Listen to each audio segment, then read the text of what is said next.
Check out this clip from Anthony Pompliano. Don't miss out. I think what's happening right here is everyone's heard of the space race, where a bunch of countries got together and they all tried to get to space first.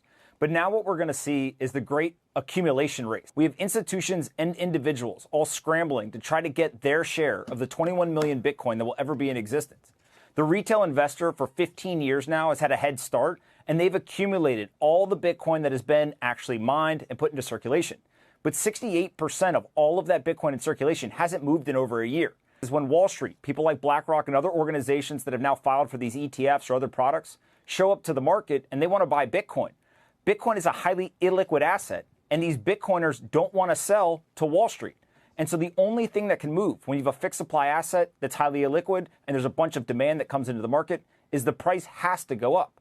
How long that takes is anyone's guess, but I think that's the big story here, is the great accumulation race is underway. And there you have it from Anthony Pompliano. If you want to hear more from Anthony, you can check him out at @Pompliano on Twitter. It's a lot of good stuff. He's talking about what's happening in the crypto market, but without further ado, what's happening, crypto crew? Sean's coming back at you, another cryptocurrency video. Getting straight into it and taking a look at the Bitcoin price chart. The current time it's recording, Bitcoin's coming in at 31,275. And right now we are at a yearly high. Yep, I said it, yearly high. Zooming into the price action, we can see right here, the year started here. It was around, as far as price action goes, the price was down around about $17,000. As you see right here, the previous high was around $39.60 and we went up to 31. Right now we are putting in a new year high. So the rally might just be starting. We just put in a higher high. Could Bitcoin be ripping up to this price target, what we said before the halving, that $48,000 target? Looking at the Bitcoin dominance, you see that's still on the uptrend as well, on the up and up. It's hitting this resistance level around the 51.9 level. Will we break through this? Will we see higher price action? That is probably probable. As you see, the Bitcoin dominance tends to just ebbs and flows, but still putting in higher highs and higher lows. The trend's your friend until the end. An update from Bitcoin Magazine. Breaking news: the SEC has allowed for the launch of the first leveraged Bitcoin futures ETF in the US. This just happened. Is a spot ETF coming soon? BlackRock just applied for that. Will that happen? It's probably in the cards. Will Clemente commented on this. He says, okay, so Gary's letting retail get leveraged exposure to derivatives contracts, but not access to spot. Mind you, Larry Fink, and if they're granted that spot ETF, they will offer that to their clients. They only offer that to institutional clients, institutional grade investors. It's not the everyday person. Willy Woo has an update. If this move completes, here's a chart to give an idea of how much room we have before it's fundamentally overheated. So what he's showing you on this fundamental strength indicator, on the top is the Bitcoin price, and on the bottom is the indicator. So every time we get overheated, price goes on a rally before that. Every single time overheated, the price goes on a rally before that. We're not even in the overheated phase. We already started this rally up. There could be more legs. It could just start. We could just be getting started. And then from Swan, you're not too late to Bitcoin. You are an OG. 98% of adoption is ahead. Right here, we are still early in the game. Look at the adoption curve over the next 2 decades, from 2022 to 2042.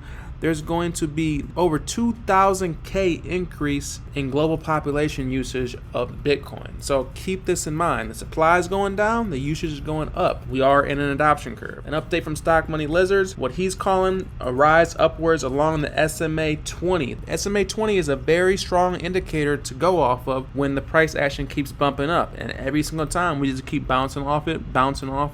Are we repeating what happened in 2016 when Bitcoin ran from hundreds to thousands, and are we doing tens of thousands to hundreds of thousands? Keep this in mind, present day. And we have this clip here from Larry Fink. We want you to hear what he's talking about and what it means. Listen to what he says. The hits on BlackRock's on our website was 3,000 on COVID, 3,000 hits on a monetary policy, and 600,000 hits on Bitcoin.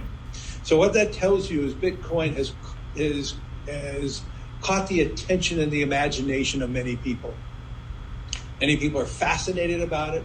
Many people are excited about it. So basically, he's telling you many people are excited, many people are fascinated about it. This is an old clip, this is an old video, and now they just applied for a Bitcoin Spot ETF. This is going to cause a cataclysmic wall of money that comes into Bitcoin and the crypto space, specifically Bitcoin first.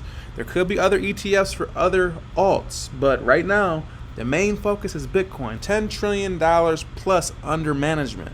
How much money do you think they're going to allocate towards Bitcoin?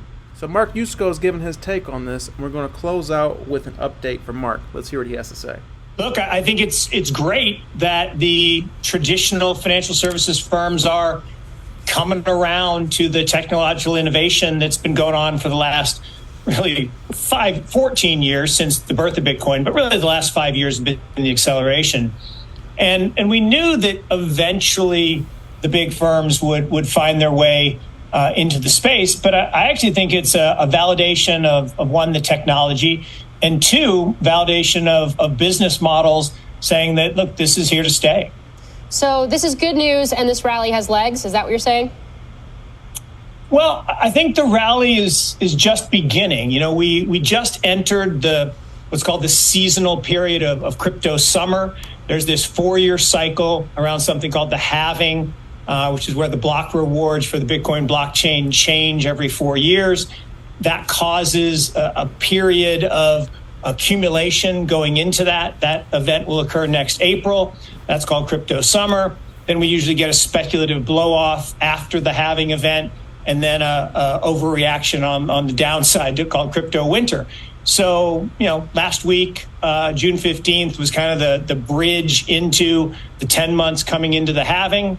It just happened to coincide with BlackRock announcing their ETF. And we're up, I think, 15% since that announcement. But I think the rally is just beginning over the next year. Blockchain technology is one of the 4 pillars of the digital age, the ABCDs, as we call them. That's AI, blockchain technology, computer chips, and data. Those 4 things are transforming the way we store and exchange value. The same way that media was completely disrupted by the internet and the value of the biggest media assets went to new assets, the same thing's happening in financial services. It's a long process. It doesn't happen overnight. It happens over decades. But every stock, every bond, every currency, every commodity, every piece of art, every private business, every piece of real estate will eventually be a token on a blockchain, an entry on a ledger, permanent and immutable. We will have truth instead of trust, and we will save over $7 trillion a year. 6 to 8% of global GDP is wasted by the friction of the trust industry that's necessary when you have dual entry accounting. With triple entry accounting, which is what a blockchain is, we get rid of all of that friction. It's a beautiful future.